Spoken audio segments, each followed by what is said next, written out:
जय Hind students, sunrise classes में आपका स्वागत है। तो स्टूडेंट्स, आज हम लोग 10th क्लास का chapter number 3 metals and non metal के बारे में पढ़ने वाले हैं। ये ऐसा चैप्टर है जिससे कि प्रश्न आ ही जाते हैं और आना ही चाहिए, ठीक है, क्योंकि इस टाइप का ही चैप्टर है। धातु अधातु के बारे में हम लोगों ने पिछले 8 क्लास में भी इसके बारे में जो है पढ़ाई किए थे, ठीक है ना। 10th क्लास का जो वन शॉट का जो चल रहा है, मतलब एक ही वीडियो में पूरा चैप्टर आपको मिल जा रहा है, ठीक है। तो कहीं ना कहीं अब जो है आप लोगों को सहूलियत होगा, टाइम का बचत होगा, ठीक है, इसलिए वन शॉट का वीडियो आप लोगों को मिल जा रहा है। यहां पर देखिए, आप लोगों को जो है इंपोर्टेंट जो जितने भी इंपोर्टेंट प्रश्न है जो एग्जाम में आते हैं वो सारे यहाँ पे कवर किए गए हैं।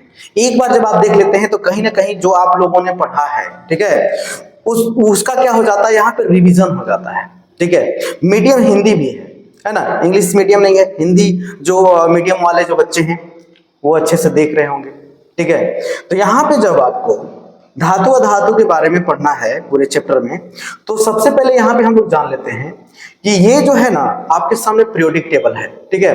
पीरियोडिक टेबल जिसको हम आवर्त सारणी कहते हैं, आवर्त सारणी को आप जब देखते हैं तो इसमें आपको पता चलता है कि कुछ कलर डिफरेंट आपको दिख रहा होगा। इधर जितने भी है यहाँ पे ये व्हाइट कलर के दिख रहे हैं, बाकी कुछ ऐसे हैं बॉक्स जो कि ब्लू कलर के हैं, और बाकी लास्ट में जो आपको दिख रहा है वो सारे जो है येलो कलर के हैं। तो इसका क्या मतलब है ना, और कुछ तत्व जो है यहाँ पे नीचे रखा गया है, ठीक है। सबसे पहले यहाँ पे जब समझ लेते हैं कि पीरियोडिक टेबल अगर नहीं देखें आप लोग तो अच्छे से आप लोग देख लेंगे। अगर आपने इसके बारे में समझा है तो आप आसानी से समझ सकते हैं, क्योंकि इसके बारे में हम पूरे डिटेल नहीं बताने वाले हैं, केवल धातु अधातु के बारे में इसमें बताएंगे। ओके, जितने भी आपको यहाँ पे जितने भी आपको व्हाइट कलर से जो दिख रहा है जितने भी बॉक्स हैं जिसको हम लोग ब्लॉक बोलते हैं, ठीक है, ये ब्लॉक जो व्हाइट कलर के आपको दिख रहा है ये सारे ब्लॉक जो हैं वो क्या है, मेटल है। क्या है? मेटल है ना, सारे मेटल हैं। ओके, याद रखिए, मेटल यानी कि धातु हैं। और ये जो ब्लू कलर के जो आपको दिखाई दे रहे हैं ये ब्लू कलर के जो है उपधातु हैं। क्या है? उपधातु। और जो येलो कलर से जो दिखाई दे रहे हैं वो सारे जो हैं वो अधातु हैं, यानी कि नॉन मेटल है, ठीक है। इतना जब आप जान गए, ठीक है, तो यहां पे आप ध्यान से समझेंगे कि टोटल अगर देखा जाए तो टोटल पीरियोडिक टेबल में टोटल 118 तत्व हैं टोटल, ठीक है। टोटल कितने हैं? 118 तत्व हैं, जिसमें आपको हम यहाँ पे आप लोगों को जो है इसके बारे में और भी चीजें देखिएगा। देखिए, वर्तमान में जो पीरियोडिक टेबल में है टोटल 118 तत्व हैं, जिसमें 91 क्या है, मेटल है, ठीक है, और 20 क्या है, नॉन मेटल है, और जो 7 है वो क्या है, मेटलॉइड्स हैं, यानी कि उपधातु है, ठीक है। तो ये काउंटिंग है तत्वों का, ठीक। तो धातु अधातु के बारे में पढ़ रहे हैं, ठीक है। तो धातु जो है 91 है और 20 जो है अधातु हैं। तो मतलब धातु की संख्या क्या है, कहीं ना कहीं बहुत ज्यादा है। ओके, तो कुछ बातें हैं, देखिएगा, कुल 118 तत्वों में 98 तत्व प्राकृतिक हैं तथा 20 जो है यानी कि 20 तत्व कृत्रिम है। प्राकृतिक जो प्रकृति में पहले से मौजूद थे, 20 तत्व को बनाया गया है मानव द्वारा संश्लेषित करके, ठीक है। अब यहाँ पे प्रमुख धातु कौन कौन है, जिसका हम यहाँ पे अगर देखा जाए तो पूरे चैप्टर में इसका चर्चा होगा, ठीक है। तो ये पूरे अगर चैप्टर को देखें, sodium, magnesium, zinc, lead, copper, iron, aluminium और ये एयू क्या होता है, ये होता है सोना, पीटी, एचजी, प्लेटिनम और पारा, ठीक है, ये चीज है। तो ये जो इंपोर्टेंट क्या है, धातु है, इंपोर्टेंट धातु। यहाँ पे प्रमुख अधातु में आप देखेंगे, यहाँ अधातु में देखिए carbon, silicon, iodine, chlorine, oxygen, hydrogen, nitrogen, ये क्या है, अधातु है, प्रमुख अधातु जिसका उपयोग होगा पूरे चैप्टर में। ओके, कुल 118 तत्वों में तत्व 3 प्रकार के होते हैं, टोटल 118 वो है ना तत्व, उसमें कुल जो है तत्व 3 प्रकार के होते हैं, धातु अधातु उपधातु। सीधी सी बात है, धातु अधातु और उपधातु। क्लियर है यहाँ तक? जब इतना आप लोग इंट्रोडक्शन अगर समझ गए, यानी कि इसका परिचय, धातु अधातु चैप्टर का परिचय, धातु अधातु का परिचय ये जो है हो गया। क्लियर है? जब इतना आप लोग जान गए तो इसके बाद जो है धातु के बारे में कुछ बातें समझ लेते हैं। धातु किसे कहते हैं भाई, है ना, धातु किसे कहते हैं ये जानना जरूरी है। देखिए, पदार्थ जो कठोर, चमकीले आघातवर्ध्य, तन्य, ध्वनि, ये क्या चीज है, ध्वनिक और उष्मा तथा विद्युत के सुचालक होते हैं, वो क्या कहलाते हैं, धातु कहलाते हैं। मतलब कि कठोर, चमकीला, आघातवर्ध्य, तन्य, ध्वनिक, उष्मा तथा विद्युत के चालक अगर वाले गुण अगर हैं किसी भी तत्व में तो क्या है, धातु है। ठीक है, अब इसके बाद यहां पे समझेंगे। अब यहां अगर हम, ये तो डेफिनेशन हो गया है ना, लेकिन और कुछ डेफिनेशन आपको देखने को जो मिलेगा यहाँ पे तो कुछ इस तरह से मिलेगा। देखिए, वे तत्व जो इलेक्ट्रॉन देने की प्रवृत्ति रखते हैं वो धातु कहलाते हैं। धातु उष्मा तथा विद्युत के सुचालक होते हैं, ये चीज आपको पता हो गया। देखिए, जो धातु होते हैं ना वो इलेक्ट्रॉन क्या करते हैं, इलेक्ट्रॉन दान करते हैं, और इलेक्ट्रॉन दान करके धन आयन बनाते हैं। कौन सा आयन, धन आयन। आयन के बारे में हम लोग पढ़ेंगे। आपको पता है कि आयंस जो होता है वो दो प्रकार का होता है, एक होता है पॉजिटिव और एक होता है नेगेटिव, है ना। पॉजिटिव आयन और नेगेटिव आयन। जब कोई परमाणु इलेक्ट्रॉन दान करता है तो वो धन आयन में बदल जाता है, लेकिन जब कोई परमाणु इलेक्ट्रॉन ग्रहण करता है तो वो ऋण आयन में बदल जाता है, यानी कि नेगेटिव जो है आयन में बदल जाता है। इतना जब आप क्लियर है यहाँ पे समझ गए।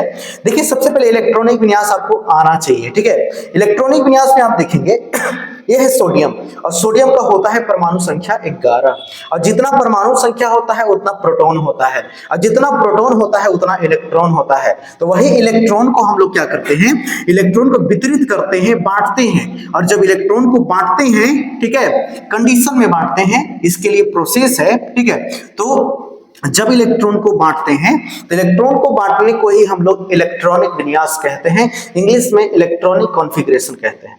ठीक है, जब इतना आप लोग जान गए कैसे बटा हुआ है, जैसे कि 11 इलेक्ट्रॉन इसके पास है तो 2, 8, 1 में इसको बांटा गया है।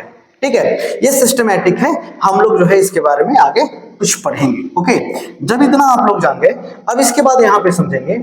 देखिए, कुछ धातुएं हैं, आघातवर्ध्यता, ये गुण जो होता है ना, आघातवर्ध्यता जो गुण होता है कि जब हम किसी धातु को पीटते हैं ना तो वो चादर की तरह पतला हो जाता है, मतलब पतला प्लेट जैसा हो जाता है। ठीक है, तो इसी गुण को कहा जाता है क्या, आघातवर्ध्य कहा जाता है। ठीक है, और सबसे ज्यादा आघातवर्ध्य वाला जो धातु है वो सोना है। सोना को जब आप पीटिएगा ना तो चपटा प्लेट जैसा हो जाएगा। ठीक है, ये गुण होता है। लोहा, टीन को भी हम लोग पीट करके बनाते हैं। ऐसे भी आप लोग पता है कि लोहा और टीन से बहुत सारे ऐसे बर्तन बनते हैं, और भी बहुत सारे मतलब कि अलग अलग तरह के कुछ बनते हैं कुछ वस्तु। ठीक है, तन्यता का मतलब क्या, तन्यता का मतलब कि देखिए, सबसे पहले तो धातु को हम लोग जो है एक जगह से दूसरी जगह खींच सकते हैं, मतलब तन्य होता है, इसको हम लंबा खींच सकते हैं, इसीलिए तो वायर बनाया जाता है इसका, है ना। तो वायर बनाया जाता है, सीधी सी बात है। और आपको पता है कि वायर बनाने के लिए अगर देखा जाए यहाँ पर तो जो सोना होता है, जो गोल्ड होता है, जब हम उसका 10, देखिए 1 ग्राम अगर हम सोना लेते हैं ना, 1 ग्राम सोना लेते हैं तो 2 किलोमीटर तक उसका वायर बना सकते हैं, तार खींच करके। इतना तन्य होता है, मतलब सबसे तन्य अगर देखा जाए तो सोना होता है। यहाँ जब हम कुछ बातें हैं समझिएगा। देखिए, सोना और चांदी सर्वाधिक तन्य होते हैं। 1 ग्राम सोना लगभग 2 किलोमीटर तार बना सकता है। 100 मिलीग्राम चांदी से 200 मीटर तक जो है वायर बना सकता है। चांदी की बात करें तो चांदी भी कम तन्य नहीं होता है, सोना के बाद वो भी होता है। इसके बाद हम जब आगे चलेंगे, देखिएगा, एल्युमिनियम, कॉपर का उपयोग विद्युत तार बनाने में किया जाता है। विद्युत तार ये महंगे नहीं होते हैं, इसलिए इसका वायर बनाने में काम आता है। चांदी के पत्थर जो तबक होते हैं, जिसको फॉयल बोलते हैं, उसको मिठाई के ऊपर सजाने में भी प्रयोग किया जाता है। क्लियर है यहाँ तक? जब इतना आप लोग जान गए, इसके बाद देखिए, एल्युमिनियम के जो पत्थर होते हैं, पत्थर का मतलब फॉयल होता है। ठीक है, फॉयल, पतला पन्नी। ठीक है, वो खाद्य पदार्थ को कीटाणुओं से सुरक्षित रखने में भी प्रयोग किया जाता है। ये तन्यता के गुण के कारण ही है। ठीक ना, ये चीज याद रखिए। 1 नंबर में इससे प्रश्न पूछा जा सकता है, तो याद रखिएगा। अब एक होता है धात्विक चमक, तो भाई धातुएं जो होती है ना चमकीली होती है, ये कंफर्म समझिए। तो चमकीली होने की वजह से ही तो इसका आभूषण बनाया जाता है, जैसे कि सोना, चांदी इत्यादि, प्लेटिनम। कठोरता भी होता है इसमें, याद रखिएगा, कठोरता भी होता है। सामान्यतः जो धातुएं होते हैं वो कठोर होते हैं, लेकिन कुछ धातु जैसे लिथियम, सोडियम, पोटेशियम मुलायम होते हैं, और इसको हम लोग चाकू से काट सकते हैं। ठीक है, चाकू द्वारा काट सकते हैं इसको। क्लियर है, जब यहां तक आप लोग जान गए, इसके बाद आगे जाते हैं भौतिक अवस्था। भाई ये जो धातु होते हैं ना, अगर देखा जाए तो ठोस अवस्था में पाए जाते हैं अधिकतर, लेकिन कुछ ऐसे धातु होते हैं जो द्रव अवस्था में होते हैं। कौन होते हैं? तो आपके ये जो क्या होते हैं, Hg, पारा। पारा क्या होता है? वो द्रव अवस्था में पाया जाता है, लिक्विड फॉर्म में होता है। क्लियर है, जब इतना आप लोग जान गए, इसके बाद जो है देखिएगा विद्युत एवं उष्मा का चालकता। धातुएं जो होती है ना, विद्युत और उष्मा का चालन करती है। अगर हम विद्युत की बात करें तो जितने भी वायर बनाए जाते हैं वो धातु से बनाए जाते हैं, लेकिन उष्मा उष्मा की बात अगर करें तो उष्मा का चालन करता है, कैसे जांच करेंगे?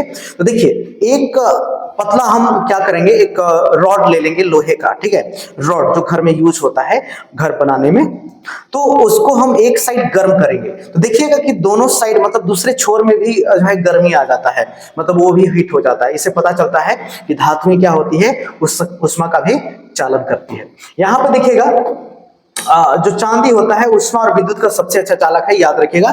चांदी क्या है? विद्युत का सबसे अच्छा चालक है, याद रखिए। पीवी अगर यहाँ पे देखें तो चांदी का प्रयोग जो है सोलर प्लेट के वायर में भी किया जाता है। सोलर प्लेट में देख सकते हैं कि चांदी के वायर का प्रयोग किया जाता है, क्योंकि ये उष्मा मतलब कि विद्युत का सबसे अच्छा चालक है। पीवी की बात करें लेड का, तो शीशा उष्मा और विद्युत का सबसे कम चालक वाला है। जो लेड है ना, ये भी धातु है और ये जो है विद्युत का सबसे कम चालन करता है, ठीक ना। अब इसके बाद यहां चलेंगे, जिंक, कॉपर, एल्युमिनियम जैसे तत्वों का प्रयोग रसोई में करते हैं। जिंक, कॉपर और एल्युमिनियम जैसे तत्वों का यहाँ पे प्रयोग होता है रसोई घर में बर्तन बनाने में, ठीक है। आगे चलते हैं इलेक्ट्रॉनिक विन्यास। इलेक्ट्रॉनिक विन्यास जो है धातुओं का अगर देखा जाए तो कुछ बातें हैं, इसको हम लोग समझ लेंगे। जैसे कि मान लीजिए कि कुछ अगर देखा जाए परमाणु के बाह्यतम कक्ष में 1 2 3 इलेक्ट्रॉन रहते हैं। अगर यहाँ पे हम लोग बात करें, थोड़ा सा कुछ एग्जांपल के साथ हम लोग चल लेते हैं। जैसे कि देखिएगा, है ना, क्या चीज है, जैसे अभी क्या है, सोडियम है, सोडियम का परमाणु संख्या कितना होता है? 11। जब इलेक्ट्रॉनिक विन्यास करेंगे तो 281 होगा, ठीक है। इसी तरह से अगर हम मैग्नीशियम की बात करें तो मैग्नीशियम का परमाणु संख्या होता है 12, ओके। जब इलेक्ट्रॉनिक विन्यास करेंगे तो 282 हो जाएगा, 282 हो जाएगा। अब इसी तरह से हम एल्युमिनियम की बात करें, है ना, तो एल्युमिनियम का परमाणु संख्या होता है 13, ठीक है। अब इसका इलेक्ट्रॉनिक विन्यास 283 होगा, ठीक है। इससे बात यहाँ पे क्या है, इलेक्ट्रॉनिक विन्यास से क्या समझ में आया? तो कुछ अगर देखा जाए कि धातु को अगर पहचानने नहीं आ रहा है, आपको कोई संकेत दे दिया गया तो धातु को कैसे पहचानिएगा? तो जब इलेक्ट्रॉनिक विन्यास आप कर लेते हैं, क्योंकि इलेक्ट्रॉनिक विन्यास तो आप लोगों ने सीखा जरूर होगा, ठीक है, ये चीज है। तो इलेक्ट्रॉनिक विन्यास जब आप कर लेते हैं तो आप देखेंगे कि बाहरी कोश के जो इलेक्ट्रॉन है, बाहरी कक्ष के जो इलेक्ट्रॉन है, ठीक है, याद रखिएगा जो इलेक्ट्रॉन का वितरण होता है वो कक्षकों में होता है। अलग अलग कक्षक में अलग अलग जो है इलेक्ट्रॉन की संख्या होती है। जैसे कि आपको पता है कि परमाणु जो है राउंड फिगर में होता है, यानी कि गोला होता है। गोला की बात करें कुछ इस तरह से होता है, इसके कुछ इस तरह से कक्षक बने होते हैं। तो पहला जो कक्षक होता है उसमें 2 इलेक्ट्रॉन रह सकते हैं, दूसरा में 8 इलेक्ट्रॉन रह सकता है और तीसरा में आपको देखिए 18 इलेक्ट्रॉन रह सकता है। इसी तरह से अगर हम चौथी की बात करें तो यहाँ पर आपको 32 इलेक्ट्रॉन चौथा में, और पांचवा की बात करें तो इसमें 50 इलेक्ट्रॉन रह सकते हैं। कुछ इस तरह से वितरण होता है। तो पहला कक्ष को हम लोग क्या करेंगे, सबसे पहले भरते हैं, उसके बाद दूसरा कक्ष को भरते हैं, उसके बाद तीसरा कक्ष के, ऐसे करके भरते जाता है आगे। तो हम इलेक्ट्रॉनिक विन्यास जब कर रहे हैं तो अगर आपके पास 12 इलेक्ट्रॉन है तो पहले 2 वाला में भरेंगे, 2, उसके बाद 8 वाला भरेंगे, कुछ बच जाएगा तो आपको तीसरा में 18 वाला में भरेंगे। कुछ इस तरह से हम लोग भरते हैं। अब जब इतना जान गए तो यहाँ पे देखिएगा कि 1 2 3 आखिरी कोष में बच रहा है। तो कोई भी परमाणु के अगर इलेक्ट्रॉनिक विन्यास करते हैं और बाहरी कोष में 1 2 3 इलेक्ट्रॉन बच रहा है तो समझ जाइए कि वो धातु है। पहचानने के लिए है इलेक्ट्रॉनिक विन्यास से, तो क्या है, धातु है, ओके। जब इतना आप लोग जान गए तो इस स्थिति में हम लोग आगे चलेंगे। देखिए सबका जो है यहाँ पे इलेक्ट्रॉनिक विन्यास है। विद्युत धनात्मक गुण, इसमें विद्युत धनात्मक गुण होता है। क्यों होता है ऐसा?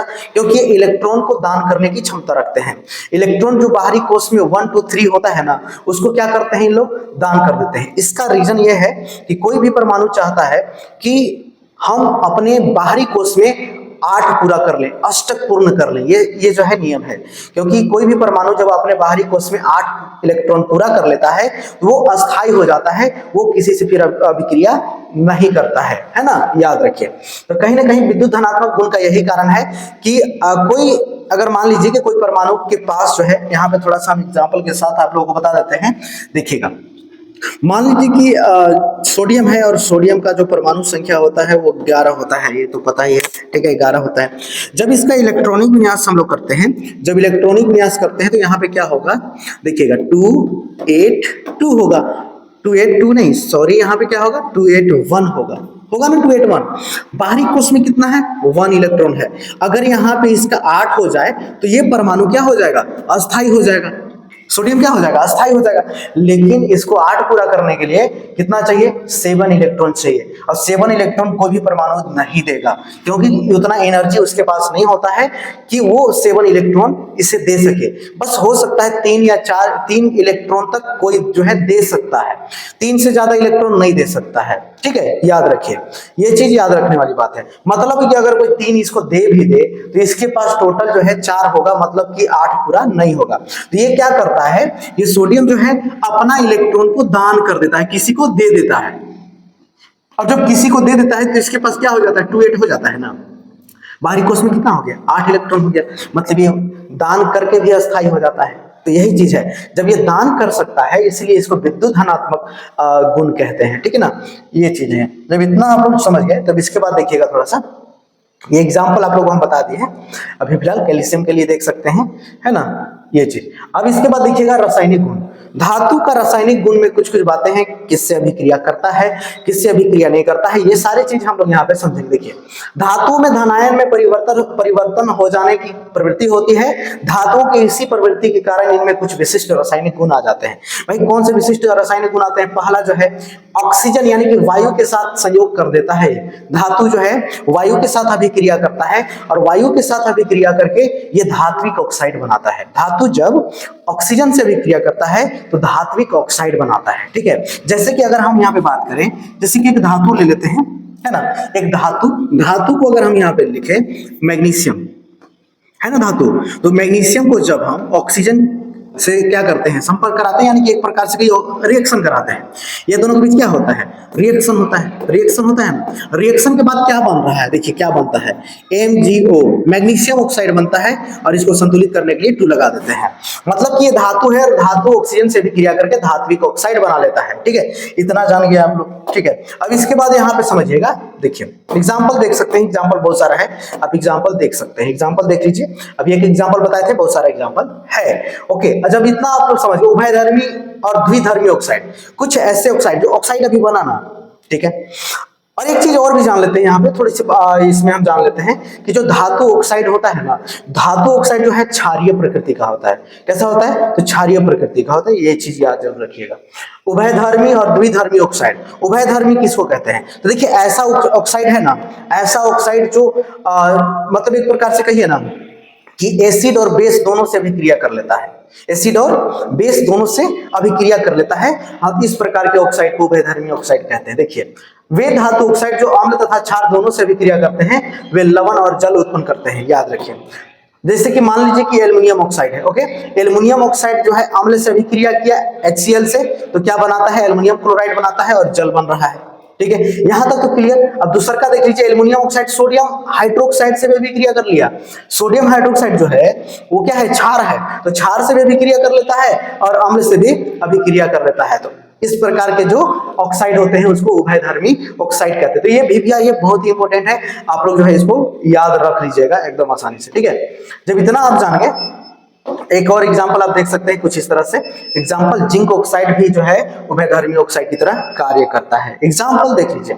अब इसके बाद जब हम आगे चलेंगे, देखिए जल के साथ अभिक्रिया, तो कुछ देखिए धातुएं जो है ना, कुछ धातुएं जल से अभिक्रिया करती है और कुछ धातुएं जल से अभिक्रिया नहीं करती है। तो इसको एग्जांपल के तौर पर यहाँ पे हम लोग जानेंगे। देखिएगा, सबसे पहले तो यहाँ जान लो कि देखिए धातुएं जल के साथ अभिक्रिया करके धातु ऑक्साइड बनाते हैं और हाइड्रोजन गैस मुक्त करते हैं, ये चीज जान लीजिए। फिर धातु ऑक्साइड जल से अभिक्रिया करके धातु हाइड्रोक्साइड बनाता है, ठीक ना। मतलब इसका कहने का मतलब है कि कुछ धातुएं जो है, जो धातुएं हैं जो जल से अभिक्रिया करती है और जल से अभिक्रिया करके वो हाइड्रोजन गैस जो है मुक्त करता है और धात्विक ऑक्साइड बनाता है। तो जो धात्विक ऑक्साइड जो बनाएगा ना, फिर से अगर जल से अभिक्रिया करवा दिया जाए, फिर से अगर हम जल से अभिक्रिया करवा दें तो क्या होता है, धातु हाइड्रोजन ऑक्साइड बना देता है।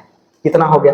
यहाँ पे देख लीजिए ना कुछ एग्जाम्पल, जैसे धातु जल से अभिक्रिया किया तो धातु ऑक्साइड बना दिया और हाइड्रोजन गैस मुक्त कर देगा। ठीक है, जब इतना हो जाने के बाद आप देखिएगा जैसे कि सोडियम है, सोडियम के बारे में तो आप लोग अच्छे से वाकिफ होंगे, जान रहे होंगे। सोडियम जल में बहुत तीव्रता से अभिक्रिया करता है, आग भी पकड़ लेता है, कहीं ना कहीं कहीं की बहुत तेज आवाज के साथ भी फट सकता है। ठीक है ना, ये चीज है। लेकिन यही सोडियम ऑक्साइड को जब हम अगर फिर से जल से अभिक्रिया करवाते हैं तो सोडियम हाइड्रोक्साइड बनता है।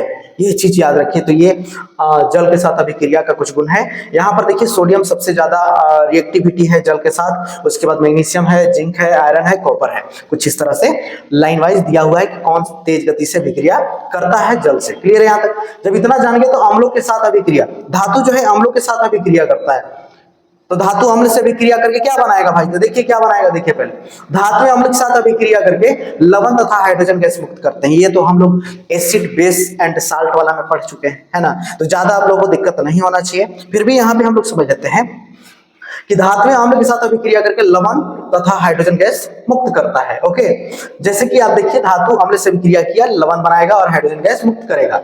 ओके, एग्जाम्पल के तौर पर यहाँ पे देखेंगे धातु है आयरन और अम्ल लेते हैं HCl हाइड्रोक्लोरिक अम्ल, और जब अभिक्रिया करेगा तो यहाँ पे आयरन क्लोराइड बन गया और हाइड्रोजन गैस मुक्त करेगा। ठीक है, एग्जाम्पल आप देख सकते हैं, मैग्नीशियम का भी एग्जाम्पल हो गया, आपका जिंक का भी एग्जाम्पल हो गया, आप इसी तरह से एल्यूमिनियम का एग्जाम्पल, तो बहुत सारे एग्जाम्पल है। एग्जाम्पल आप लोग देख सकते हैं अच्छे से।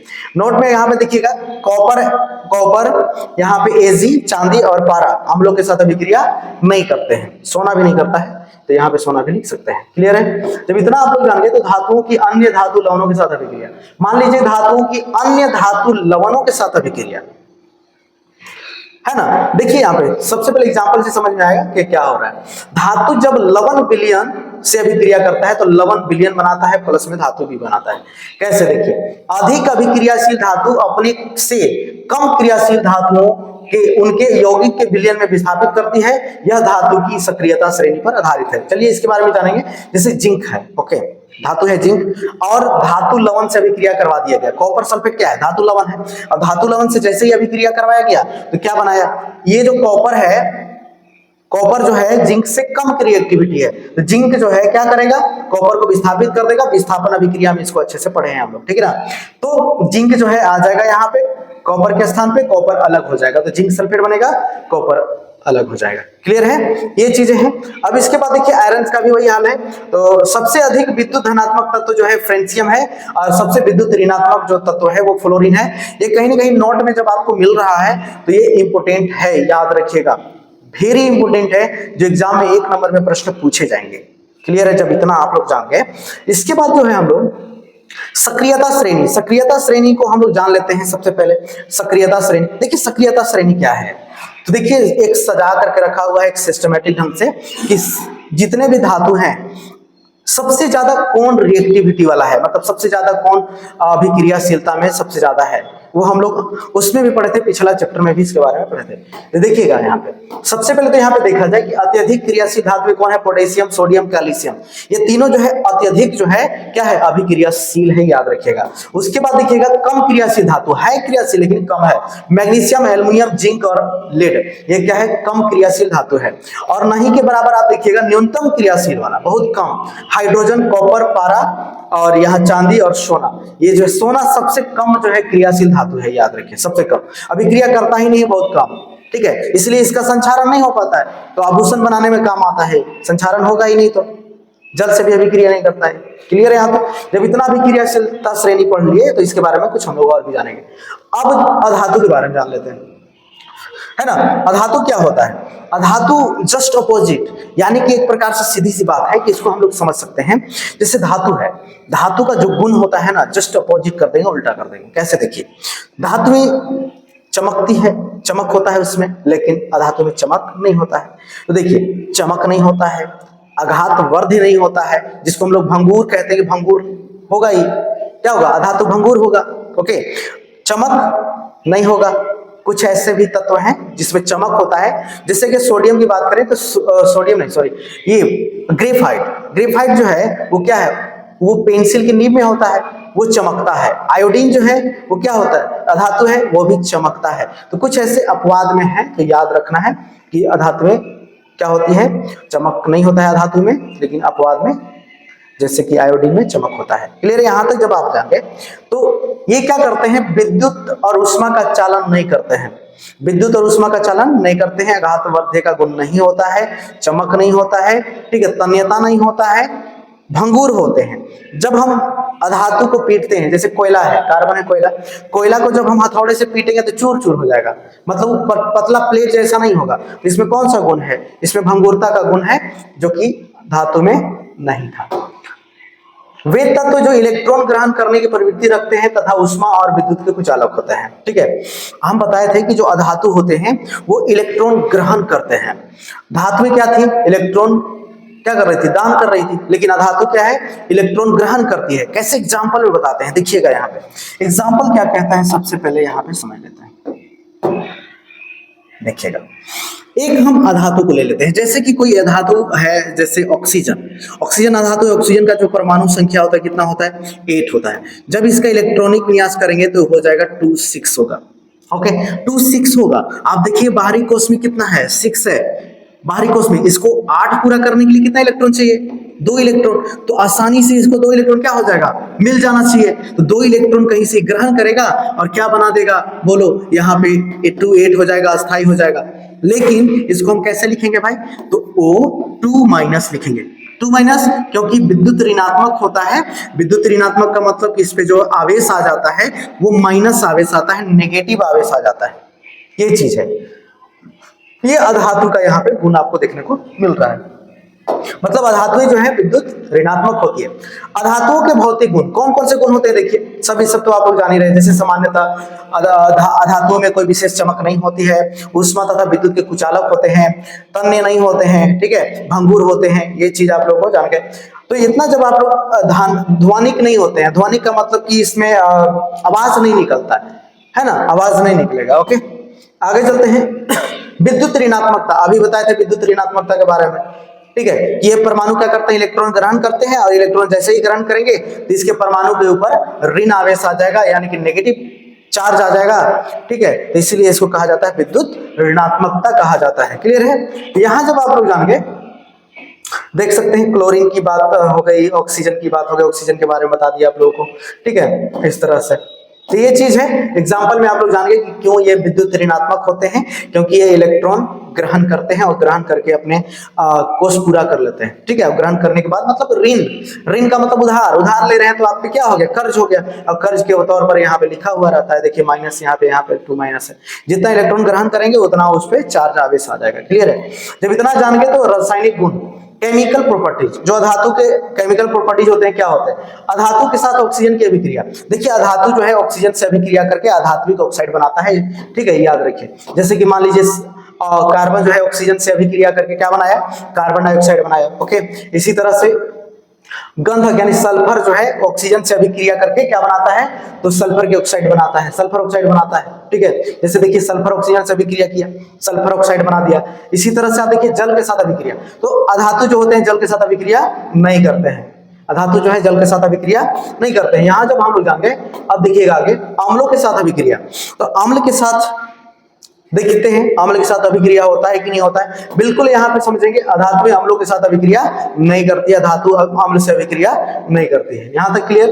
कुछ अधातु ऑक्सीकारक अम्लों के साथ अभिक्रिया कर लेते हैं और ऑक्सी अम्ल बनाते हैं, कुछ अधातु, ठीक है। जैसे कि देख लो सल्फर जो है वो नाइट्रिक अम्ल से अभिक्रिया करके हाइड्रोजन सल्फेट, नाइट्रोजन ऑक्साइड और जल बना दिया, ठीक है। सल्फर क्या है, अधातु है। तो कुछ ऐसे होते हैं। ओके, आगे चलते हैं। सल्फर सांद्र नाइट्रिक अम्ल के साथ अभिक्रिया करके H2SO4 और नाइट्रोजन गैस बनाता है, वही चीज है। आगे चलते हैं यहाँ पे हाइड्रोजन के साथ अभिक्रिया। देखिए सबसे पहले अधातु जो होते हैं वो हाइड्रोजन से अभिक्रिया करके अधात्विक हाइड्राइड बनाते हैं। क्या बनाते हैं, अधात्विक हाइड्राइड बनाते हैं। देखिए सबसे पहले यहाँ पे समझिएगा, हाइड्रोजन सल्फर से अभिक्रिया किया, हाइड्रोजन सल्फेट बना दिया। क्या बनाया, हाइड्रोजन सल्फेट। इसी तरह से यहाँ पे देखिएगा नाइट्रोजन हाइड्रोजन से अभिक्रिया किया, अमोनिया बना दिया, ठीक, यहां तक क्लियर। अब धातुओं एवं अधातुओं के विभेद, अंतर हम लोग जान लेते हैं कि धातु और अधातु में क्या अंतर है। ठीक है, क्या अंतर है ये मेन इंपॉर्टेंट है, याद रखिएगा, इससे रिलेटेड सवाल एकदम कंफर्म आ ही जाता है। तो यहाँ पे समझिएगा, देखिए सबसे पहले जितना भी हम लोगों ने धातु अधातु के बारे में पढ़ा है सब इसमें आपको एक लाइन में मिल जाएगा। देखिए कैसा, एकदम आसानी से। सबसे पहले धातुओं में विशेष प्रकार की चमक जो है होती है, अधातुओं में विशेष प्रकार की चमक नहीं होती है। धातु विद्युत धनात्मक होते हैं, अधातु विद्युत ऋणात्मक होते हैं। ऊष्मा एवं विद्युत के सुचालक होती है, लेकिन अधातु ऊष्मा और विद्युत के कुचालक होते हैं। धातु जो है साधारण ताप पर ठोस होता है, अधातु साधारण ताप पर मुलायम हो जाता है। अपवाद में पारा द्रव के रूप में पाया जाता है। ठीक है, अपवाद में यहाँ पे देखिएगा कार्बन जो है हीरा बहुत ठोस होता है, ब्रोमीन क्या होता है द्रव रूप में पाया जाता है। धातु अघात वर्धनीय तथा तन्य होती है। ठीक है, अधातु देखिए अधातुनीय तथा तन्य नहीं होते हैं, अघात वर्धनीय नहीं होता है। ठीक है, धातुओं के घनत्व उच्च होते हैं, अधातु के घनत्व निम्न होते हैं, हल्के होते हैं। धातुओं से ध्वनि निकलती है, अधातु से ध्वनि नहीं निकलती है। तो ऐसे हम लोग अंतर लिख सकते हैं। ये भौतिक गुण पर आधारित हो गया, भौतिक गुण पर आधारित, और एक रासायनिक गुण पर आधारित आप लोगों को पूछा जाएगा। जब इतना आप लोग जान गए, इसके बाद हम लोग चलते हैं। देखिए धातु के रासायनिक गुण पर आधारित सबसे पहले क्या चीज, देखिए सबसे पहले यहाँ पे समझना है कि देखिएगा धातुओं के परमाणु धनायन बनाते हैं और अधातु के परमाणु ऋण आयन बनाते हैं। जैसे कि यहाँ पे देख सकते हैं पोटेशियम के ion, sodium, calcium, iron, etc। वहां पे देखिए कार्बन, क्लोरीन, सल्फर, ब्रोमीन, ये सब। धातुएं ऑक्साइड भास्मिक होते हैं, यानी कि एक प्रकार से कहिए कि भास्मिक का मतलब क्षारीय। धातु ऑक्साइड क्या होते हैं, क्षारीय होते हैं, लेकिन अधात्विक ऑक्साइड अम्लीय होते हैं। ठीक है, ये जो बना ना यहाँ पे आप समझ सकते हैं। एक चीज और भी समझ सकते हैं, ये जो है धातु ऑक्साइड है, धातु ऑक्साइड क्या होते हैं, क्षारीय होते हैं, और ये जल के साथ अभिक्रिया करके सोडियम हाइड्रोक्साइड बनाता है। ठीक है, जल के साथ अभिक्रिया करके ये आपका कैल्शियम हाइड्रोक्साइड बनाता है। क्लियर है, जब इतना जान गए तो धातुएं तनु अम्लों में घुलकर हाइड्रोजन गैस मुक्त करती है। अब यहाँ पे देखिए अधातुएं सामान्यतः तनु अम्लों से अभिक्रिया नहीं करती है, तनु अम्ल से अभिक्रिया नहीं करती है। अभी बताया आप लोगों को कि तनु अम्ल से अभिक्रिया नहीं करती है। यहाँ पे चलेंगे अपवाद में, साधारण अवस्था में कुछ धातुएं ऐसा नहीं करती है। ठीक है, कुछ धातुएं जैसे कि सोना जो है, कॉपर है, ये सब क्या करती है, अम्ल से अभिक्रिया नहीं करती है। धातुएं अवकारक यानी कि रिडक्शन होते हैं, रिड्यूसिंग एजेंट होते हैं, यानी कि प्रकार से अवकारक होते हैं। यहाँ पे आप देखेंगे अधातुएं हाइड्रोजन के साथ संयोग करके सहसंयोजक हाइड्राइड बनाते हैं, जैसे कि NH3, PH3, H2S, H2O। Clear, धातुएं सामान्यतः हाइड्रोजन के साथ संयोग नहीं करते हैं, अधातुएं ऑक्सीजन के साथ यानी ऑक्सीकारक होते हैं। ऑक्सीकारक का मतलब बच्चे लोग जो ऑक्सीजन बढ़ा दे, यानी कि एक प्रकार से ऑक्सीडेशन करवा दे, उसको हम लोग बोलेंगे यहाँ पर ऑक्सीकारक होते हैं। कार्बन ऑक्सीकारक होता है। यहाँ पे आप लोग समझेंगे, जब इतना आप लोग जान गए तो इसके बाद देखिएगा धातुओं और अधातुओं के बीच अभिक्रिया। तो याद रखिए जब धातु और अधातु के बीच अभिक्रिया होता है ना, तो ये अभिक्रिया कुछ अलग तरह का होता है, यानी कि कहीं ना कहीं इलेक्ट्रॉन के आदान प्रदान से अभिक्रिया संपन्न होती है। कैसे देखिएगा, क्योंकि धातु जो है विद्युत धनात्मक होते हैं और अधातु जो है विद्युत ऋणात्मक होते हैं। कैसे, यहाँ पर दो एग्जाम्पल हम आपको जो है लाते हैं, समझ में आ जाएगा क्लियरली। देखिए एग्जाम्पल क्या कहता है कि धातु और अधातु। तो एक हम धातु ले लेते हैं, जैसे कि सोडियम ले लेते हैं, है ना, सोडियम ले लेते हैं, इसका परमाणु संख्या 11 होता है। और एक हम ले लेते हैं क्या चीज, क्लोरीन ले लेते हैं, जो कि अधातु है, इसका परमाणु संख्या 17 होता है। जब इतना हम लोग ले लिए, इसके बाद जब हम इसका इलेक्ट्रॉनिक विन्यास करेंगे, जैसे देखिए सोडियम का इलेक्ट्रॉनिक विन्यास करें तो 281 हो जाएगा, 281 हो जाएगा। और जब हम क्लोरीन का भी जो है इलेक्ट्रॉनिक विन्यास करें तो 287 हो जाएगा। अगर यहाँ पे बात करें तो दोनों अगर देखा जाए, दोनों की स्थिति में एक साफ पता चलता है कि इसके पास जो है बाहरी कोश में 1 है और इसके पास जो है 7 है। अष्टक पूर्ण करने के लिए इसको 7 चाहिए और अष्टक पूर्ण करने के लिए इसके पास 1 चाहिए इलेक्ट्रॉन, जो कि यहाँ पर संभव अगर दिख रहा है, इसको 1 मिल सकता है, लेकिन यहाँ पे आप देखिए इस सोडियम को 7 जो है इलेक्ट्रॉन नहीं मिल सकता है। ठीक है, ये बात हम आप लोगों को बता चुके हैं। तो 7 नहीं मिल सकता है, मतलब ये क्या करता है, सोडियम जो है इसी परमाणु को 1 इलेक्ट्रॉन दे देगा। जब 1 इलेक्ट्रॉन दे देगा तो क्या बदलाव होगा, देखिए बदलाव यहाँ क्या होने वाला है, बदलाव यही हो जाएगा कि 2,8 हो जाएगा इसका इलेक्ट्रॉनिक विन्यास और इसका हो जाएगा 2,8,8 हो जाएगा। जब एक इलेक्ट्रॉन ये दान कर दिया इसको, तो बदलाव क्या हुआ, 2 8 और 2 8 8, मतलब दोनों कहीं ना कहीं अस्थाई हो गया। लेकिन अस्थाई होने के बाद क्या हुआ, जब इलेक्ट्रॉन कोई परमाणु दान करता है तो ये जो सोडियम है, सोडियम इलेक्ट्रॉन दान कर दिया तो इस पे प्लस आवेश आ गया, ठीक है, एक। और क्लोरीन जब ग्रहण किया एक इलेक्ट्रॉन तो इस पे माइनस आ गया। और ये दोनों के बीच कहीं ना कहीं एक बंध बन गया इससे, ठीक है। अब बंध बनाते ही क्या बना दिया, सोडियम क्लोराइड, जो कि साल्ट है। क्या है, साल्ट है ये चीज। तो सोडियम क्लोराइड बन गया, मतलब ये दोनों जो है जुड़ गए। जुड़ने के बाद आप समझ सकते हैं कि सोडियम क्या है, धातु है, और क्लोरीन अधातु है। तो धातु और अधातु के बीच अभिक्रिया हो गया, अभिक्रिया से क्या बन गया, साल्ट बन गया। साल्ट कैसे बना आपको हम दिखा दिए यहाँ पे, क्लियर, आप लोगों को समझ में आ गया होगा। अब जो है कुछ इस तरह से अभिक्रिया होती है। तो धातु और अधातु परस्पर अभिक्रिया करके आयनिक यौगिक बनाते हैं। जो यौगिक बना ना वो आयनिक यौगिक बना, याद रखिए, ठीक है। अधातु और देखिए, धातु और अधातु परस्पर अभिक्रिया करके सहसंयोजक यौगिक बनाते हैं। जैसे अधातु अधातु अगर अभिक्रिया कर ले, मान लीजिए कार्बन कार्बन से अभिक्रिया कर ले, तो उस स्थिति में क्या बनाते हैं, सहसंयोजक यौगिक बनाते हैं। सहसंयोजक का मतलब कि यहाँ पर इलेक्ट्रॉन का दान आदान प्रदान नहीं होता है, इलेक्ट्रॉन का साझेदारी होता है, ठीक है। चलिए इसके बारे में, धातुएं परस्पर रासायनिक अभिक्रिया नहीं करते हैं। धातुएं परस्पर जो है धातु धातु रासायनिक अभिक्रिया नहीं करते हैं। इलेक्ट्रॉन बिंदु संरचना, यहां पर देखिए इलेक्ट्रॉन डॉट सिंबल हम लोग समझने वाले हैं इसके बारे में, इससे प्रश्न पूछे जाते हैं तो आप लोग जरूर जो है इसको याद रखिएगा। यहाँ पे देखिए क्या चीज है, सबका भी डॉट सिंबल हम बताते हैं। बिंदु संरचना क्या होता है, सबसे पहले यहाँ पे हम लोग समझ लेते हैं बिंदु संरचना होता क्या है। देखिए जिसको हम लोग कहते हैं डॉट स्ट्रक्चर, डॉट स्ट्रक्चर। जब डॉट स्ट्रक्चर आप लोगों को यहां पे समझ में आ जाएगा तो बना भी लीजिएगा। देखिए कैसे, सबसे पहले तो हमको इलेक्ट्रॉनिक विन्यास आना चाहिए। जैसे कि क्लोरीन है ना, क्लोरीन का परमाणु संख्या होता है 17। जब इलेक्ट्रॉनिक विन्यास करेंगे तो इसका होता है 287 होता है 7। बाहरी कोश में कितना इलेक्ट्रॉन है, 7 है। तो याद रखिए बाहरी कोश के जो इलेक्ट्रॉन होते हैं ना, उसको हम लोग क्या करते हैं, जब हम परमाणु को लिख देते हैं, जैसे क्लोरीन लिख दिया, इसके चारों तरफ मान लीजिए कि चारों तरफ इस तरह से बॉक्स है, अदृश्य बॉक्स कह सकते हैं इसको, इस तरह से, ओके।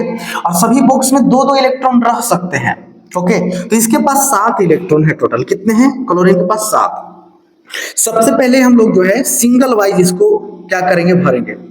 एक इसमें, एक इसमें, एक इसमें, एक इसमें भर दिए। अब इसके बाद डबल करेंगे इस तरह से। क्या कितने हो गए, 6 हो गए। एक और इसमें भर देंगे, हो गया। तो कुछ इस तरह से यहाँ पे बनता है। लेकिन कैसे इसको दिखाएंगे, थोड़ा सा ये बॉक्स हमेशा नहीं बनाएंगे, ये समझाने के लिए आप लोग बताए थे। तो देखिए क्लोरीन होगा, क्लोरीन के हम क्या करेंगे, सिंगल वाइज पहले डॉट दे देंगे इस तरह से, ठीक है, इस तरह से दे दिए। अब डबल कर देंगे, कुछ इस तरह से हो जाएगा, हो गया। तो कुछ इस तरह से डॉट दे दिए। और ये डॉट है ना, ये डॉट ही जो है आपको दिखाई दे रहा है कि कितने इलेक्ट्रॉन बाहरी कोश में है। तो ये हो गया क्लोरीन का इलेक्ट्रॉनिक बिंदु संरचना। तो क्लोरीन का जब ये हो गया तो हम लोग पोटेशियम का भी, सोडियम का भी कर सकते हैं। सोडियम का, तो सोडियम के बाहरी कोश में कितना होता है, अगर सोडियम की बात करें तो सोडियम के बाहरी कोश में कितना होता है, 1 होता है। जब इलेक्ट्रॉनिक विन्यास करेंगे तो 1 होता है। तो सोडियम का अगर देखा जाए तो 1 बिंदु होगा। अगर इसी तरह से पोटेशियम के बाहरी कोश में कितना होता है, 1 होता है, तो 1 बिंदु होगा। आप कहीं भी चारों तरफ में बिंदु दे सकते हैं, ठीक है। कैल्शियम के बाहरी कोश में 2 होता है, तो 1 इधर दे दीजिए, 1 ऊपर दे दीजिए, ठीक है, ये चीज। अब इसी तरह से नाइट्रोजन का जो होता है, नाइट्रोजन के बाहरी कोश में नाइट्रोजन का अगर इलेक्ट्रॉनिक विन्यास करें हम लोग तो देखिए नाइट्रोजन का जो होता है परमाणु संख्या वो होता है 7। क्या होता है, 7 होता है। जब इलेक्ट्रॉनिक विन्यास करेंगे तो हो जाएगा 2 और 5। बाहरी कोश में कितना, 5। तो N के बाहर कितना इलेक्ट्रॉन आएगा, 5 आ जाएगा। जैसे कि सिंगल डॉट दे दिए इस तरह से, और एक यहाँ पे, ये चीज हो गया। तो नाइट्रोजन का ये हो गया, है ना। नियोन का, आर्गन का, नियोन का अगर देखा जाए, यहाँ पे नियोन की बात किया जाए तो नियोन के बाहरी कोश में, नियोन जो है उसका परमाणु संख्या होता है 10 होता है। इसका इलेक्ट्रॉनिक विन्यास होगा 2-8 हो जाएगा, ओके। और नियोन का अगर इलेक्ट्रॉनिक विन्यास की बात करें तो यहाँ पर इसका पूर्णतः कहिए ना कि पूर्णतः इसका जो है कोश भरा हुआ आपको दिख जाएगा, क्योंकि इसके बाहरी कोश में टोटल 8 है। ऐसे तो इस तरह से कुछ डॉट सिंबल हो जाते हैं, डॉट सिंबल इस तरह से बना सकते हैं। क्लियर, जब इतना आप लोग जान गए तो इसको नोट कर सकते हैं, स्क्रीनशॉट ले लीजिए, आसानी से समझ में आ गया होगा। आगे चलते हैं हम लोग। देखिए इलेक्ट्रॉन का स्थानांतरण कैसे होता है इसको हम लोग यहाँ पे समझेंगे। जैसे कि मान लीजिए सोडियम ऑक्साइड ये कैसे बना होगा, यहां पे समझना होगा ये कैसे बना होगा। मैग्नीशियम ऑक्साइड कैसे बना होगा, मैग्नीशियम क्लोराइड कैसे बना होगा, ये चीज हम लोग जान लेते हैं। देखिए सबसे पहले तो रिएक्शन लिखते हैं। रिएक्शन कैसे लिखेंगे यहाँ पे हम लोग समझ लेते हैं। देखिए मान लीजिए कि मैग्नीशियम ऑक्साइड आपके सामने है, क्या है, MgO, मैग्नीशियम ऑक्साइड। ये कैसे बना होगा, अगर हम इमेजिन करें तो ये कैसे बना होगा, तो ये बना होगा ऐसे, दिखाते हैं आप लोगों को। मैग्नीशियम होगा और ये ऑक्सीजन से अभिक्रिया किया होगा और ऑक्सीजन से अभिक्रिया करके बनाया होगा क्या चीज, MgO। यहां पर हम 2 दे दे रहे हैं, है ना। मैग्नीशियम ऑक्साइड बनाया होगा कुछ इस तरह से। चलिए आप लोगों को हम डॉट जो है सिंबल से आप लोगों को बताते हैं। देखिएगा सबसे पहले, क्योंकि इलेक्ट्रॉन का स्थानांतरण कैसे होगा। सबसे पहले मैग्नीशियम का इलेक्ट्रॉनिक विन्यास अगर हम करेंगे तो इसके बाहरी कोश में 2 इलेक्ट्रॉन होगा। 2 इलेक्ट्रॉन का मतलब कि इसमें हम डॉट जो है एक ऊपर दे देते हैं और एक इस साइड दे देते हैं, ठीक है। ये साइड नहीं दे सकते हैं तो इसको हम ये वाला साइड दे देते हैं, तो मैग्नीशियम का हो गया। अब इसी तरह से यहाँ पे देखिएगा ऑक्सीजन का O2 है, यानी ऑक्सीजन कितने हैं, 2। तो 2 ऑक्सीजन है तो यहाँ पे हम लोग क्या करेंगे, कुछ नहीं, ज्यादा कुछ नहीं करना है, सिंपल सी बात है।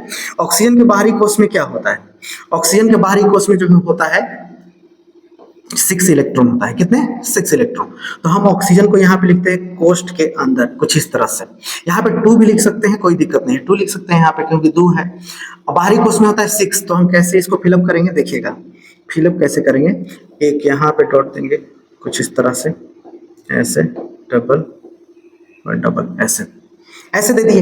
ये हो गया ऑक्सीजन का, ओके। अब ऑक्सीजन का यहाँ पे आप लोगों को समझना होगा कि अष्टक पूर्ण करने के लिए, अगर देखा जाए यहाँ पे, तो अष्टक पूर्ण करने के लिए यहाँ पे इलेक्ट्रॉन का कितना जरूरत है, 2 इलेक्ट्रॉन, और इसके पास कितना है, 2 इलेक्ट्रॉन। तो होता क्या है, देखिए अभिक्रिया कैसे संपन्न होगा, यहाँ पे समझिए। देखिए होगा क्या कि ये जो है मैग्नीशियम अपना 2 इलेक्ट्रॉन इसको दे देगा। कैसे लिखेंगे उसको जब दे देगा, तो देखिए मैग्नीशियम कुछ इस तरह से हम यहाँ पे कोष्ठ में कर देंगे, ऑक्सीजन को कुछ ऐसे लिख देंगे और बिंदु को इस तरह से यहाँ पर कर देंगे। ऐसे ही है, ऐसे था, ठीक। तो ऐसे जब है तो यहाँ पे थोड़ा सा एक चीज और कर लेते हैं। जैसे देखिए ये इसके पास जो यहाँ पे इलेक्ट्रॉन था, अब कहाँ आ जाएगा, यहाँ पे आ जाएगा। हम इसको क्रॉस में दिखा दे रहे हैं, किसमें, क्रॉस में दिखा रहे हैं, ओके। और इसको हम कर दे रहे हैं इस तरह से बंद, ओके। और यहाँ पे हम 2 कर दे रहे हैं क्योंकि 2 दोनों में हो जाएगा संतुलित करने के लिए। तो कुछ इस तरह से जो है यहाँ पे क्या हो गया, बन गया। तो ये इलेक्ट्रॉन का स्थानांतरण हो जाता है कुछ इस तरह से। तो ऐसे हम लोग इलेक्ट्रॉन का स्थानांतरण कर सकते हैं, ऐसे हम लोग बना सकते हैं, ओके। और ये जो है आपका बन गया क्या चीज, आपका यहाँ पे बन गया MgO बन गया। संतुलित कर देंगे कुछ इस तरह से, ऐसे बनेगा। तो तीनों का आप जो है इस तरह से आप लोग बना करके जरूर जो है ट्राई करिएगा, ट्राई करके देखिएगा, क्योंकि इससे रिलेटेड प्रश्न आ जाते हैं तो बना लीजिएगा आप लोग। यहाँ जब आप लोगों का क्लियर हो गया, इसके बाद आगे चलते हैं आयंस। आयंस क्या होता है, तो सिंपल सी बात है, ऋण आयन और धन आयन। आयन क्या होते हैं, जब किसी परमाणु एक या एक से अधिक इलेक्ट्रॉन का त्याग करता है तो उस पर क्या हो जाता है, पॉजिटिव आयन आ जाता है, और जब ग्रहण करता है तो उस पर नेगेटिव आयन आ जाता है। ये 2 प्रकार के होते हैं, एक नेगेटिव आयन है और एक पॉजिटिव आयन, जैसे कि धन आयन जिसको केटायन कहा जाता है, ऋण आयन जिसको एनायन कहा जाता है। यहां तक क्लियर जब आपको हो गया, तो आयनिक यौगिक के महत्वपूर्ण गुण, जो आयनिक यौगिक बनते हैं उसके कौन कौन से गुण होते हैं। देखिए आयनिक यौगिक ठोस एवं कठोर होते हैं, ठोस होते हैं और कठोर होते हैं। आयनिक यौगिक के गलनांक एवं क्वथनांक काफी उच्च होते हैं। याद रखिए गलनांक और क्वथनांक उच्च होता है आयनिक यौगिक का। नमक का उदाहरण लेकर के आप सब समझ जाइएगा। आयनिक यौगिक ठोस होते हैं, नमक ठोस होता है, जी बिल्कुल। आयनिक यौगिक के जो गलनांक होते हैं और क्वथनांक काफी उच्च होते हैं। गलनांक यानी पिघलेगा नहीं। अभी तो आप लोगों को पता ही है कि बहुत सारे ऐसे जो लोग ठेला पे क्या कर रहे हैं, भूंज रहे हैं, नमक से ही भूंज रहे हैं। जो भी खाने वाला पदार्थ होता है उसको भूनने का काम कर रहे हैं, मतलब उसका गलनांक क्या होता है, उच्च होता है, इसीलिए तो नमक का उदाहरण लेकर के आप समझ सकते हैं। आयनिक यौगिक जल में घुलनशील तथा केरोसिन पेट्रोल में अघुलनशील होते हैं। मजे लेकर के पढ़िए, बहुत ही आसान है, याद रखिए।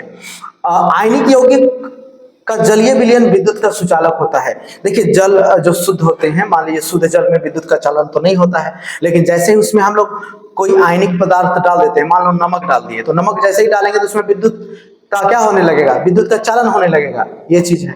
अब देखिए धातुओं की प्राप्ति धात्विकी कहते हैं, है ना। धातुओं की प्राप्ति, धातु जो होता है कहां से प्राप्त करते हैं, ठीक है। देखिए सबसे पहले खनिज, हम लोग जो जब जैसे कि मान लीजिए कहीं कहीं खुदाई जब होता है जमीन के अंदर, ठीक है, खुदाई जब होता है तो उससे धातु निकलता है, लेकिन धातु शुद्ध रूप में नहीं होता है। वो कौन से रूप में होता है, खनिज और अयस्क के रूप में होते हैं। तो देखिए पृथ्वी में प्राकृतिक रूप से उपस्थित जो तत्व एवं यौगिक को ही खनिज कहा जाता है, जो पृथ्वी के अंदर होते हैं, जो खुदाई से निकलते हैं। अयस्क वे खनिज जिसमें कोई विशेष धातु काफी मात्रा में है तथा उसे निकालना लाभकारी होता है। अयस्क किसको बोलेंगे, समझिए, खनिज किसको बोलेंगे, जमीन के अंदर खुदाई से निकला ना तत्व या यौगिक, उसको हम लोग खनिज कह दिए। लेकिन अयस्क किसको बोलेंगे, तो उसी में से जो तत्व और यौगिक निकला, अगर विशेष धातु है, मतलब ज्यादा मात्रा में धातु है उसमें, ठीक है, खनिज में, या फिर उसको आसानी से बिना खर्चे के, बिना कम खर्चे के अगर निकाल लिया जाता है, तो ऐसे खनिज को अयस्क कह देते हैं, जो कम खर्चे में ही शुद्ध रूप में प्राप्त हो जाए। क्योंकि देखिए शुद्ध रूप में प्राप्त करने के लिए बहुत सारे जो कंडीशन है, जो कि आप लोग आगे हम बताएंगे, तो सारे कंडीशन करने पड़ते हैं, तब जाकर के शुद्ध धातु प्राप्त होता है। तो शुद्ध धातु प्राप्त अगर आसानी से हो जाए तो वैसे हम लोग यौगिक को क्या कह देंगे भाई, अयस्क कह देंगे, ठीक है ना। ये चीजें हैं। अब कुछ बातें हैं खनिज एवं अयस्क में अंतर, दोनों में अंतर देखिए एग्जाम में पूछ देता है, तो ये जो बहुत जरूरी है, जानना चाहिए ये सब। देखिए अगर खनिज की बात किया जाए तो भू परपट्टी में प्राकृतिक रूप में जो पाए जाने वाले तत्वों या यौगिकों को ही खनिज कहते हैं। अभी हम आप लोगों को बताएं कि भू परपट्टी का मतलब जमीन के अंदर जो ऊपरी भाग होता है, ज्यादातर चांस होता है, तो उसमें जो है आपको खुदाई करने के बाद जो मिलता है उसको खनिज कहते हैं। अब अयस्क किसको कहते हैं, तो वे खनिज जिसमें धातुएं आसानी से प्राप्त हो सके, कम खर्चे में प्राप्त हो जाए, उसको हम लोग अयस्क कहते हैं। खनिज का ही एक पार्ट है, लेकिन खनिज में ही कुछ ऐसे यौगिक होते हैं जिससे आसानी से धातु जो है निकाला जा सकता है, और आसानी से निकाला जा सकता है तो उसको हम अयस्क कहते हैं, ठीक है। सभी खनिजों में धातु प्रतिशत की मात्रा एक समान नहीं होती है, याद रखिए, सभी खनिजों में धातु की प्रतिशत मात्रा एक नहीं होती है, कम और ज्यादा होता है। लेकिन अयस्क में क्या होता है कि सभी अयस्कों में धातु की प्रतिशत मात्रा पर्याप्त होती है, अधिक होती है, तभी तो उसको कहा गया है। इसी तरह से सभी खनिजों से धातु का निष्कर्षण नहीं हो सकता है, सभी खनिज से धातु का निष्कर्षण नहीं हो सकता है, लेकिन सभी अयस्कों से धातु का निष्कर्षण हो सकता है, क्योंकि धातु के लिए ही धातु ज्यादा मात्रा में है, तभी तो अयस्क कहा गया उसको, ठीक है। सभी खनिज अयस्क नहीं है, लेकिन सभी अयस्क खनिज होंगे, ये पूछा जा सकता है। खनिज में कुछ अशुद्धियां होती है, अयस्क में अशुद्धियां नहीं के बराबर होती है, मतलब कि ज्यादातर शुद्ध धातु में ही होती है। जब इतना होने के बाद आप समझ सकते हैं गैंग, देखिए धातु के निष्कर्षण में जो अशुद्धियां निकल जाती है ना, जैसे कि मिट्टी, रेत, कंकड़ वगैरह, इसको गैंग कहा जाता है। धातु निष्कर्षण में जो अशुद्धियां निकलती है, जैसे मिट्टी, रेत जैसी अशुद्धियां, उसको गैंग कहते हैं। धात्विक अयस्क से धातु प्राप्ति की देखिए क्रम गति प्रक्रिया, यहाँ पे समझिएगा, जो धातु का निष्कर्षण होता है वो कौन कौन से कंडीशन से गुजरना पड़ेगा ये समझते हैं। सबसे पहले अयस्क का समृद्धिकरण करेंगे, मतलब अयस्क को एक प्रकार से चूर चूर करेंगे और उसको जो है एक प्रकार से एक कहिए ना पाउडर जैसा बना लेंगे, उसको कहेंगे अयस्क का समृद्धिकरण। या फिर उसमें जो कंकड़ है, मोटे मोटे जो कंकड़ हैं, या फिर जो अशुद्धियां हैं जिसे हाथ से निकाल सकते हैं, उसको हम लोग अलग कर देंगे, तो हम कैसे उसको कहेंगे, क्या चीज, धातुओं का समृद्धिकरण। समृद्धित अयस्क से धातु की प्राप्ति, समृद्धित अयस्क से फिर धातु की प्राप्ति होगी, अलग अलग प्रोसेस है, वो आगे हम लोग पढ़ेंगे। अशुद्ध से शुद्ध धातु की परिष्करण जो है किया जाएगा, उससे शुद्ध धातु प्राप्त होगा। क्लियर है, यहां तक 3 प्रोसेस में गुजरना पड़ेगा। देखिएगा, सबसे पहले इसको आप देख रहे होंगे, सबसे पहले यहां पर समझते हैं। देखिए अयस्क जो होते हैं, अयस्क का जो सांद्रण होता है, जो निष्कर्षण होता है शुद्ध धातु का, उसको यहां पर धातुओं को 3 प्रकार में बांटा गया है। सबसे कि उच्च अभिक्रियाशील धातु, और मध्यम अभिक्रियाशील धातु, और एक है निम्न अभिक्रियाशील धातु। तो अभिक्रियाशीलता का श्रेणी हम बता चुके हैं कि सोडियम, कैल्शियम और पोटेशियम क्या है, ज्यादा तीव्रता से अभिक्रिया करता है। तो वैसे अभिक्रिया के लिए गलित धातु विद्युत का अपघटन करवाया जाता है, मतलब इसको पहले पिघलाते हैं और पिघला करके जो विद्युत अपघटन करवाते हैं, और विद्युत अपघटन करवाने के बाद डायरेक्टली जो है शुद्ध धातु आपको प्राप्त हो जाता है। ये प्रोसेस बहुत ही आसान है, ठीक है। लेकिन आते हैं यहाँ पर मध्यम अभिक्रियाशील धातु, जो मध्यम गति वाले जो अभिक्रियाशीलता वाले धातु हैं उसका प्रोसेस, ये दो कंडीशन में पाए जाते हैं, कार्बोनेट अयस्क के रूप में पाए जाते हैं और सल्फाइड अयस्क के रूप में। कहिएगा ये कार्बोनेट अयस्क क्या है? तो कार्बोनेट यानी कि ऐसे धातु होते हैं जो कार्बोनेट के साथ पाए जाते हैं। जैसे सोडियम, अगर यहाँ पे देखा जाए मैग्नीशियम है तो मैग्नीशियम कार्बोनेट के साथ हो सकता है, मैग्नीशियम सल्फाइड के साथ हो सकता है। तो अगर कार्बोनेट के साथ है तो उसको निस्तापन करेंगे, निस्तापन बताएंगे क्या होता है, और जब सल्फाइड अयस्क के साथ है तो उसको भर्जन करवाएंगे। निस्तापन में हम उसे शॉर्ट मेथड में बताते हैं। निस्तापन का मतलब कार्बोनेट अयस्क को हीट किया जाता है ऑक्सीजन, बिना ऑक्सीजन की उपस्थिति में, ठीक है, और सल्फाइड अयस्क को जो है यहाँ पर किया जाता है भर्जन कंडीशन में। यानी भर्जन क्या होता है? ऑक्सीजन की उपस्थिति में इसको गर्म किया जाता है, और ऑक्सीजन की उपस्थिति में गर्म किया जाता है तो अभिक्रिया के बाद क्या होता है, यहाँ पर देखिएगा कि धातु ऑक्साइड प्राप्त होता है, अब फिर धातु का अपचयन करवाया जाता है, मतलब ऑक्सीजन हटवा दिया जाता है, तब जाके शुद्ध धातु प्राप्त होता है। क्लियर है यहाँ तक? अब मान लो कि निम्न अभिक्रियाशील वाले, मतलब कम अभिक्रियाशील वाले जो धातु हैं, जैसे कि सोना, चांदी, सल्फाइड अयस्क के रूप में पाए जाते हैं, ठीक है, जैसे कि सिल्वर सल्फाइड है ना, कॉपर, ये आपका कॉपर सल्फाइड, ऐसे। तो इसका भर्जन किया जाता है, भर्जन के बाद धातु प्राप्त होता है और धातु का परिष्करण करके इसको अलग कर लिया जाता है, शुद्ध धातु प्राप्त कर लिया जाता है। इतना प्रोसेस है। जब इतना आप लोग समझ गए, इसके बाद थोड़ा सा कुछ बातें और भी है, समझ लेते हैं इसको। देखिए, सक्रियता श्रेणी आप लोगों को पहले बता चुके हैं, तो इसमें ज्यादा हमको बताने की आवश्यकता नहीं है। अब निस्तापन और भर्जन, देखिए दो विधि से अभी करवाए थे अभिक्रिया, तो निस्तापन और भर्जन क्या होता है, यहाँ पर थोड़ा सा अंतर हम समझ लेते हैं। देखिए, सबसे पहले भर्जन की बात करें, यह वायु की उपस्थिति में होता है। जो भर्जन होता है वो वायु की उपस्थिति में होता है, लेकिन निस्तापन वायु की अनुपस्थिति में होता है।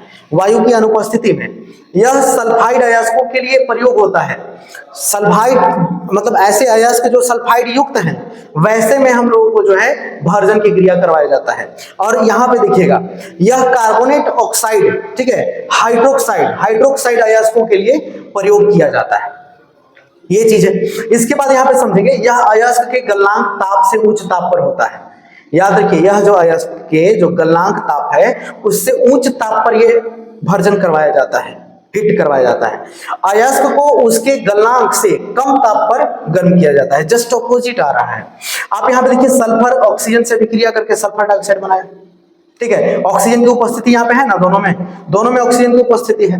लेकिन यहाँ पर देखिएगा कि ऑक्सीजन की उपस्थिति के बिना गर्म करवाया जा रहा है, ठीक है। एल्युमिनियम ऑक्साइड जो है उसको बिना ऑक्सीजन की उपस्थिति में गर्म करवाया जाता है, और एल्युमिनियम ऑक्साइड प्राप्त हो रहा है और जल प्राप्त हो रहा है। उसी तरह से जिंक कार्बोनेट, बिना ऑक्सीजन की उपस्थिति में जिंक ऑक्साइड आपका प्राप्त हो गया, कार्बन डाइऑक्साइड। फिर इसका अपचयन करवाया जाएगा, जिंक का अपचयन करवा के ऑक्सीजन हट जाएगा, जिंक आपको शुद्ध रूप में प्राप्त हो जाएगा। ये प्रोसेस है किसका? भर्जन और निस्तापन का। तो भर्जन और निस्तापन आप लोग समझ गए अच्छे से। आगे हम लोग चलते हैं। यहाँ पे देखिएगा, जो अयस्क हैं, जैसे लोहा के अयस्क, लोहा के अयस्क को आप देख लीजिए अच्छे से, hematite, limonite, magnetite, siderite, iron pyrite, copper pyrite, ये क्या है? लोहा के अयस्क है। तो अयस्क पूछेगा तो याद रखिएगा। इसके बाद यहाँ पे देखिए एल्युमिनियम का, तो एल्युमिनियम के कुछ अयस्क हैं जो कि आप लोगों को देखने को मिलेगा। बॉक्साइट आपको देखने को मिलेगा, सूत्र भी है साथ में, बॉक्साइट, कोरंडम है ना, फ्लेशपार है, क्रायोलाइट है, एलोनाइट है, और जो है कायोलिन है। ये चीज है, ये अयस्क है। जब यहाँ पे जब इतना आप लोग जान गए, देखिएगा सबसे पहले कॉपर के जो है cuprite, copper glance, copper pyrite, silver का है रूबी सिल्वर, हॉर्न सिल्वर, ये सब क्या है? अयस्क हैं, याद रखिए, ठीक। जिंक का देखिए, जिंक प्लेट है, पूछा जा सकता है 1 नंबर में। जिंसाइट है, कैलेमाइन है, सीनेबार मरकरी का जो होता है वो सीनेबार होता है। जब इतना जान गए तो अब थोड़ा सा संचारण के बारे में जान लेते हैं। देखिए संचारण क्या है, सीधी सी बात है, संचारण के बारे में थोड़ा समझ लेते हैं। संचारण के बारे में हम लोग आगे भी पढ़ेंगे, लेकिन यहाँ पे आप समझ लेते हैं।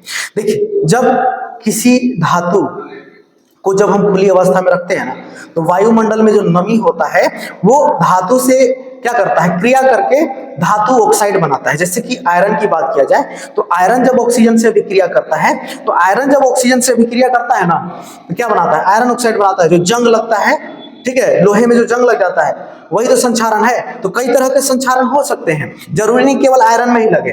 चांदी की चमक कम हो जाता है तो समझ जाइए कि उसका संचारण हो चुका है। तांबे की छड़ पर हरी परत अगर मान लीजिए बन गया है, तो उस पर भी हम समझ जाएंगे। लोहे पर जंग लगना, लेड का अपना संरचना खो देना, ये सब क्या है? संचारण के ही उदाहरण है। जब इतना आप लोग जान गए, संक्षारण को रोकने का उपाय क्या क्या है? देखिए, धातु की सतह पर पेंट कर दीजिए, वर्निश कर दीजिए, पतली परत चढ़ा दीजिए, जिसको हम लोग यहाँ पे कहेंगे क्या चीज, एक प्रकार से हम लोग कह लेंगे विद्युत लेपन। विद्युत लेपन भी कर सकते हैं, है ना। और यहाँ पे पेंट कर सकते हैं, लोहे पे पेंट कर दीजिए, संक्षारण नहीं होगा। मशीन के पुर्जों पर तेल अथवा ग्रीस लगा करके भी जो है रोका जा सकता है, विद्युत लेपन द्वारा जो है रोका जा सकता है। निकल कॉपर की परत चढ़ा दीजिए लोहा पर, हो जाएगा उसका भी। जंग रोधी विलयनों का उपयोग कर सकते हैं, जंग रोधी विलयन, है ना, बहुत सारे विलयन मिलते हैं। मिश्र धातु, अब हम लोग चलेंगे मिश्र धातु, ये लास्ट टॉपिक है आप लोगों का। यहाँ पे मिश्र धातु देखिएगा कि दो या दो से अधिक धातुओं के समांगी मिश्रण को मिश्र धातु के नाम से जाना जाता है। मतलब कि दो या दो से अधिक धातु को अगर निश्चित अनुपात में मिला दिया जाए, मतलब तो उससे जो बनेगा ना वो क्या बनेगा, मिश्र धातु बनेगा। लेकिन निश्चित अनुपात में, जैसे तैसा नहीं, वो निश्चित अनुपात में मिलाइएगा तभी जाकर के ये बनेगा। इसे तैयार करने में पहले मूल धातु को गलित अवस्था में लाया जाता है तथा उसके बाद उसमें दूसरे तत्वों को निश्चित अनुपात में मिलाया जाता है, फिर इसे कमरे के ताप पर जो है शीतलीकृत किया जाता है। मतलब पहले क्या होता है, जो मूल धातु है, जो ज्यादा मात्रा में कह सकते हैं, उसको हम लोग गलित अवस्था में पहले लाते हैं। पहले बहुत ज्यादा टेम्परेचर जो भी है उसका टेम्परेचर दे करके और पिघलाते हैं, पिघला करके दूसरा धातु उसमें मिलाया जाता है और मिला करके उसको ठंडा किया जाता है। ठंडा करने के बाद मिश्र धातु प्राप्त हो जाता है। यहाँ पे हम लोग देखेंगे कुछ ऐसे मिश्र धातु हैं जो इंपोर्टेंट आप लोगों को केवल बताएंगे, बाकी कुछ नहीं, ठीक है। देखिए बहुत सारे हैं, नोट कर सकते हैं, स्क्रीनशॉट ले सकते हैं। जैसे कि पीतल, पीतल जो होता है कॉपर और जिंक मिला करके बनता है। कॉपर और जिंक मिला दीजिए, क्या बन जाएगा, पीतल बन जाएगा। इससे रिलेटेड सवाल पूछता है, ओके। कांसा, जो ब्रॉन्ज होता है, ब्रॉन्ज कॉपर और टीन मिला दीजिए, ब्रॉन्ज बन जाएगा, कांसा बन जाएगा। ये दो इंपोर्टेंट आपको मिल गए यहाँ पे। अब यहाँ पे दो इंपोर्टेंट यहाँ पे है। अब इसके बाद आगे चलते हैं, देखते हैं कि कौन इंपोर्टेंट है, उसी को बताएंगे। बाकी जो है आप देख सकते हैं इसको आसानी से। टांका, जो सोल्डर होता है ना, ये इंपोर्टेंट है, याद रखिएगा। टीन तथा शीशा को मिला दीजिए, क्या बन जाएगा, टांका बन जाएगा, ठीक है। बाकी टंगस्टन, देखिए टंगस्टन जो होता है, लोहा, टंगस्टन तथा कार्बन 1% मिला दिया जाता है तो टंगस्टन इस्पात का निर्माण हो जाता है। अब इसके बाद जो है बस इतना ही, दो तीन याद रखिएगा। कौन कौन, दो तीन कौन कौन याद, पीतल, कांसा और एक आपको याद रखिएगा टांका। ये तीन चीज याद रखिएगा, तीन को, बस ज्यादा कुछ करने की आवश्यकता नहीं है ना। इतना जब आप लोग जान गए, ठीक है ना, मिश्र धातु हो गया। तो ये आपका जो है टॉपिक समाप्त हो चुका है, ये चैप्टर भी आपका समाप्त हो चुका है, ठीक है। तो अगर जो विद्यार्थी यहाँ तक देख रहे हैं तो उनको धन्यवाद। और स्टूडेंट्स जो चैनल पे नए हैं, चैनल को सब्सक्राइब कर लीजिए, ठीक है। इसी तरह से वन शॉट वीडियो जो है पूरी तरह से एकदम पूरा चैप्टर कवर करेंगे और आपके एग्जाम में समझिए कि 4 चांद लगाने का काम करेंगे, ओके। तो स्टूडेंट्स आई होप कि ये वीडियो आप लोगों को अच्छा लगा होगा। तो आप क्या कर दीजिए, चैनल को सब्सक्राइब कर लीजिए और जो वीडियो को लाइक करना ना भूलिए, ठीक ना, लाइक कर दीजिए, ठीक है। और बेल आइकन भी दबा दीजिएगा, जिससे कि वीडियो आएगा तो आपको पता चल जाएगा। तो मिलते हैं फिर नेक्स्ट वीडियो में। टेक केयर, जय हिंद।